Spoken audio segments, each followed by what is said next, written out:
terkait dengan takdir. Pakiban cara hadapi takdir warida inda nuzulil qada. Yang keempat terkait dengan takdir.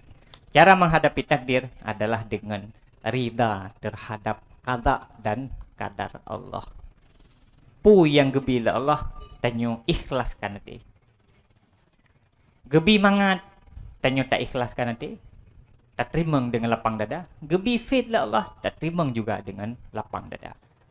Pakiban yang gatul lah Allah, yang kemenan aja tak terima. Hana tapu bengih ro tu menyo gebi nikmat tak syukur, menyo gebi yang berat, gebi yang sulit, tak sabar. Kata selesai masalah dia. Ngerezeki tanyo, hana tapu susah ro dele.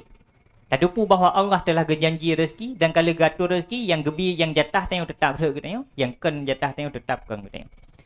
Persoalan kemudian tanyo pakiban lung menyo pakiban uku menyo medeh. Hana le susah rezeki. Pakan karena kata pujuk menduba Allah. Yang akan terjadi di kemudian hari adalah pu yang kali keputentel Allah. Menyonyan kali terjadi Allah pastinya terjadi. Han buka, han terjadi yang pulain. Kemudian yang kelih terkait dengan kesulitan dalam udip. Oh, menyona kesulitan dalam udip. Pu susah teman, tak sabar.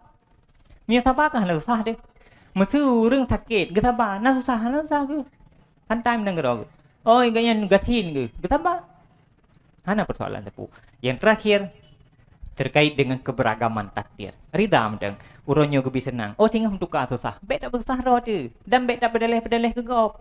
Nyo cik gara-gara ji hidung juk susah lagi. Kan, cik kamenan ge petente le oh. Cik kamenan ge petente Allah. Nah, put macam tantangan maka hadapi dengan put macam InsyaAllah nyo menyo dah hadapinya nyan baru dunianyo akan menjadi surga. Nyan baru menyo masaboh rumah tanyo tak udip lagi apa macamnya nyan baru jitakeun.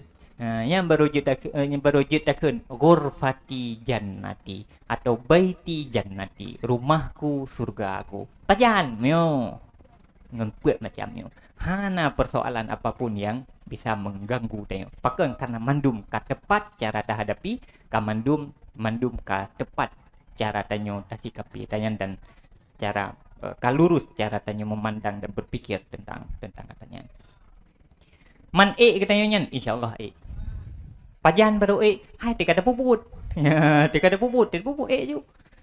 Mesin nuwoi no, mesin putran tu menuwoi no, mesin nuwoi no, nyo kagadah silap. Nah ikhlaskan you. InsyaAllah yang na baru. Hai nusuk peng ya, you ada kok kan na you baru. Ya. Man soget hana mentukar-tukar silap peng pitan. Na nampak sok baru. Hana kah?